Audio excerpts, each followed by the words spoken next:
Hello friends, welcome back to అమ్మమ్మ special channel. ఈరోజు నేను ఈ వీడియోలో ప్రెషర్ కుక్కర్లో చికెన్ బిర్యానీ చేసి చూపిస్తున్నానండి. చాలా అంటే చాలా ఈజీగా చేసుకోవచ్చు, అలాగే పర్ఫెక్ట్గా వస్తుందండి ఇలా చేసుకుంటే కనుక. వీడియో చూసి ఒకసారి తప్పకుండా ట్రై చేయండి. ఇప్పుడు తయారు చేసే విధానం చూద్దాము. నేను ఇక్కడ చికెన్ వచ్చి 500 గ్రామ్స్ తీసుకున్నాను. ఇక్కడ చూసారు కదా, లెగ్ పీస్కి ఇలా ఘాట్లు పెట్టుకోవాలి. మీడియం సైజ్ పీసెస్ని కట్ చేసుకున్నాను నేను ఇక్కడ. కొంచెం పీసెస్ పెద్దగా ఉన్నట్టు కట్ చేసుకోండి. చికెన్ని కట్ చేసుకున్న తర్వాత చికెన్ని ఒక 2 సార్లు శుభ్రంగా కడగాలి. ఆ తర్వాత సాల్ట్ వేసుకోవాలి. నేను ఇక్కడ 1.5 స్పూన్ సాల్ట్ వేసుకున్నాను. అలాగే ఒక పావు టీ స్పూన్ పసుపు వేసుకోవాలి. ఒక 2 స్పూన్లు కారం వేసుకోండి.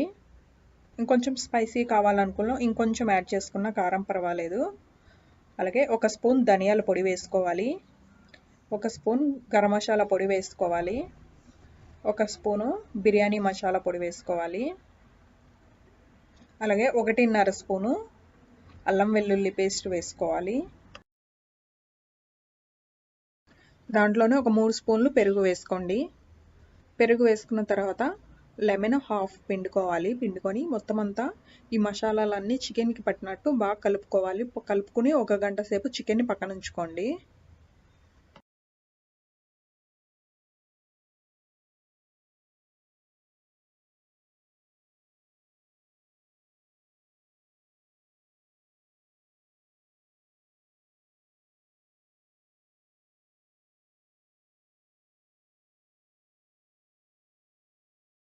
ఇప్పుడు నెక్స్ట్ ప్రాసెస్ చూద్దాము.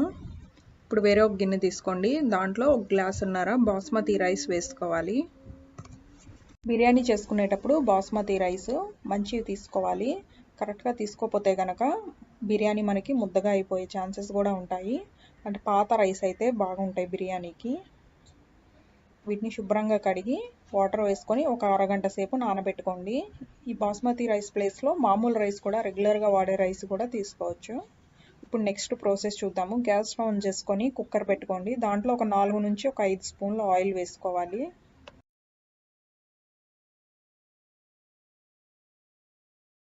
ఆయిల్ వేడెక్కిన తర్వాత మసాలా దినుసులు వేసుకోండి. లవంగీలు ఒక 4 వేసుకోవాలి. అలాగే అనాస పువ్వు ఒక 3 వేసుకోవాలి. ఒక అర స్పూన్ వరకు సాజీరా వేసుకోండి. హాఫ్ ఇంచు ఉన్న దాల్చిన చెక్క వేసుకోవాలి. ఒక 2 బిర్యానీ ఆకులు, ఒక 4 యాలక్కాయలు చితక్కొట్టు వేసుకోండి. ఇవన్నీ వేసుకొని మసాలా దినుసులు కొంచెం వేగిన తర్వాత ఉల్లిపాయ కూడా వేసుకోండి.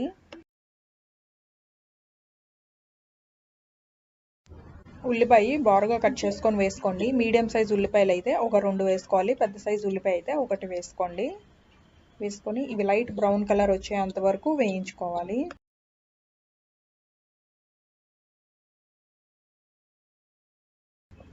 ఉల్లిపాయ వేగిపోయింది కదా, ఇప్పుడు దాంట్లో బాగా ఎర్రగా ఉన్న టమాటా ఒకటి తీసుకొని కట్ చేసుకొని వేసుకొని టమాటా పూర్తిగా వేగిపోయేదాకా వేయించుకోవాలి. అలాగే ఒక 2 పచ్చిమిరపకాయలు కూడా వేసుకోండి. పచ్చిమిరపకాయలు ఘాట్లు పెట్టుకొని వేసుకోండి. టమాటా పూర్తిగా వేగిపోయింది కదా, ఇప్పుడు దీంట్లో చికెన్ కూడా వేసేసుకోండి.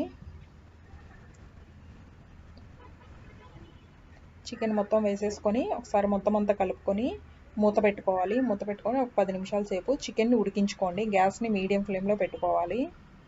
చికెన్లో ఉన్న వాటర్ అంతా బయటకు వచ్చి చికెన్ కూడా బాగా ఉడుకుతుంది.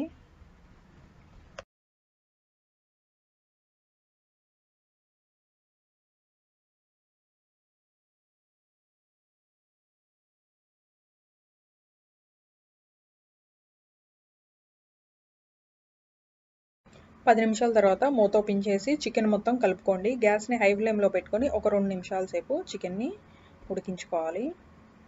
చూసారు కదా, చికెన్లో ఉన్న వాటర్ అంతా వచ్చి ఉడికింది కదా, కొంచెం వాటర్ ఉంది కదా, అందుకని గ్యాస్ని హై ఫ్లేమ్లో పెట్టుకొని ఒక 2 నిమిషాల సేపు ఉడికించుకోండి, సరిపోతుంది. చికెన్ మరీ మనకి ఎక్కువ ఉడకాల్సిన అవసరం లేదు, ఎందుకంటే తర్వాత రైస్ వేసి ఉడికించుకుంటాం కదా, ఇలాగా సగం ఉడికితే సరిపోతుంది చికెను. ఇప్పుడు దీంట్లో నానబెట్టుకున్న బాస్మతి రైస్ వేసేసుకోండి.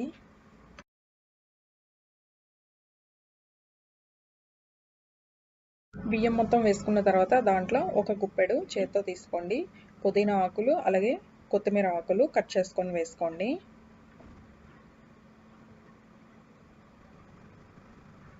ఈ రెండు వేసుకున్న తర్వాత ఒక స్పూన్ నెయ్యి వేసుకోవాలి.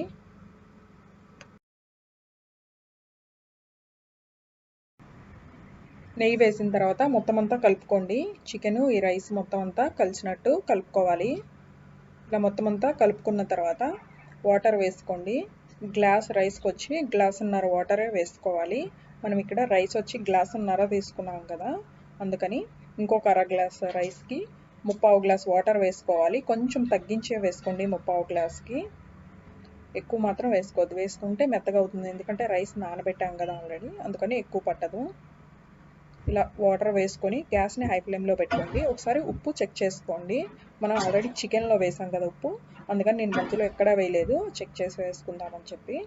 ఇప్పుడు ఉప్పు సరిపోతే కనుక ఉప్పు వేసుకోండి.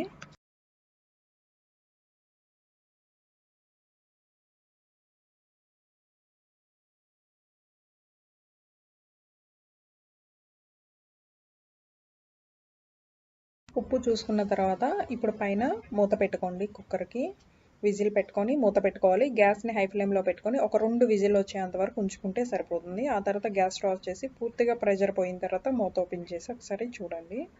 చూసారు కదా బాస్మతి రైస్ బాగా ఉడికింది కదా పొడి పొడిగా.